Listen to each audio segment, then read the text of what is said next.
Good morning. সকাল সকাল ঘুম থেকে উঠে আই বললাম ফার্মে কুরকার খবর হালত জানবার নিগে।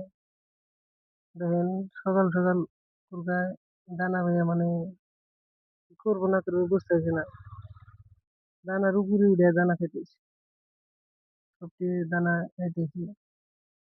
যদি আপনি করে কুরকার সম্বন্ধে কোনো আপডেট লাগে মানে কত কি খরচ, কত দিনে কি কি দানা খিলাই না খিলাই তাহলে কমেন্ট করে কইন, তাহলে সেটা নিশ্চয় বানামু।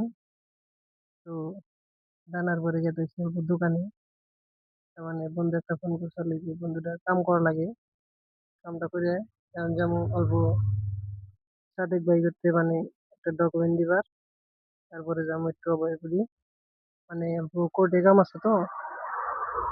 তো যাবার নিচে অভয়পুরি, আর অভয়পুরি যাওয়ার পথে এই রাস্তাটা খুবই ভালো লাগে।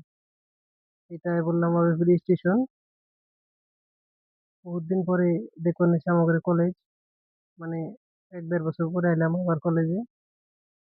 3 বছর এই কলেজে পড়ছি এখন, কিন্তু আমরা কলেজে না যে যাবার নিলাম অল্প কোর্টের দিকে। এই তো একদিন একটি কোর্ট পাইলাম, কোর্টের ভিতরে মানে ভালো লাগলো, অল্প গাছতলা বয়ে থাকলাম যে কোর্টের ভিউ। এই কাগজটা নিয়ে গেছিলাম, এখন যাওয়ার নিচে আবার রিটার্ন আবার দিকে মানে বহুত কিছু মনে পড়ে।